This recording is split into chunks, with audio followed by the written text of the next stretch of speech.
One inexpensive way to get consistent leads is to do open houses.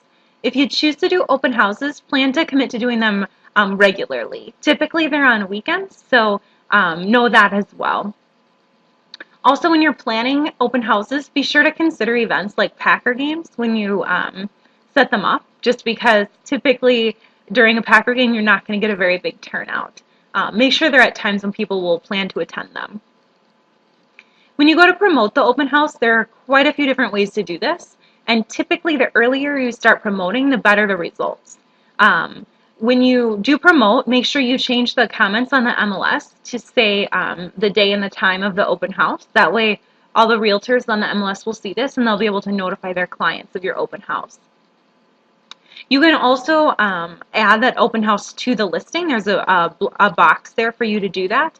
And this will actually put your open house out on a lot of the different websites that we work with. So Zillow, Trulia, Realtor.com, your open house will show up on all those websites if you add it to the MLS. Another thing to do is to put an ad up on Craigslist to advertise the open house. Make sure you put a couple pictures of the house, the time, the address, all of those things. You can also put an ad in the Capital Times. This is a little more pricey, usually around $100 per ad. So just keep that in mind, but you will get some people who come from that ad. Be sure you put up a lot of signs when you have an open house. We have some at the office that you can use, but this is a big part of letting people know that you are having the open house.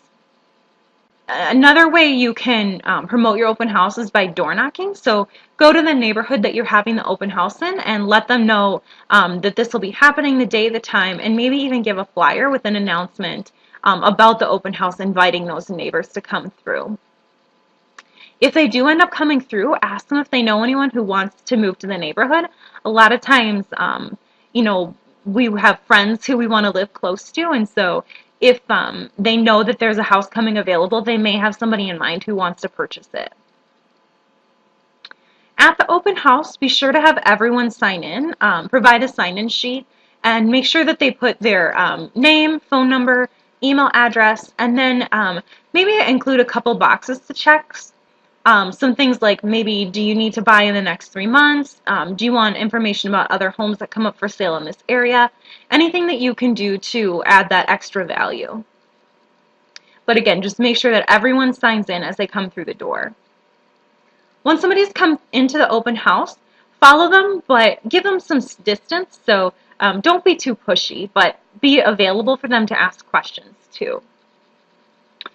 Invite them to explore and point out anything about the home that might not be obvious. So, if they don't like the color of the walls or the carpet, something like that, allow them to say that. This gives you really great feedback to take back to your sellers after the open house. As you talk with these viewers, ask them questions about their situation as well. Ask them things like, are they looking to buy soon? Do they own a home right now? Are they from the area or the neighborhood? Are they working with a realtor? This is a really important one because if they're not, then that can be a really great lead source for you. So if there's a buyer who's not already working with a realtor, take advantage of that opportunity, follow up with them, and become their realtor. But on the bottom line, just find out as much as you can so that you can help them and grow your business. If you want to provide a little extra value, come to the open house with a list of like 6 or so other properties that are on the MLS that are similar to the home that you have the open house at, but that maybe have a couple other features that potential buyers would be interested in. Print those MLS sheets out, and if somebody at the open house is something along the lines of, we like the house, but we wish it had this, or we're not really looking for this in this home, or some pointers about the house that maybe one of the sheets that you printed off has, go ahead and give them that MLS sheet and encourage them to drive by it that day and let them know that you'd be willing to set up a showing to see the property with them perhaps the next day. This will be a great way for you to capture that lead and to provide excellent service to that client. In addition to a regular open house, you can also do what's called a broker open. Broker open is basically the same thing as an open house, but it's just for realtors. So It's typically during the day. Usually you want to provide lunch, but it's a way to open the home up to all the different realtors in town and give them a chance to preview the home so that they can refer it to their clients who may be interested or who the home fits their criteria.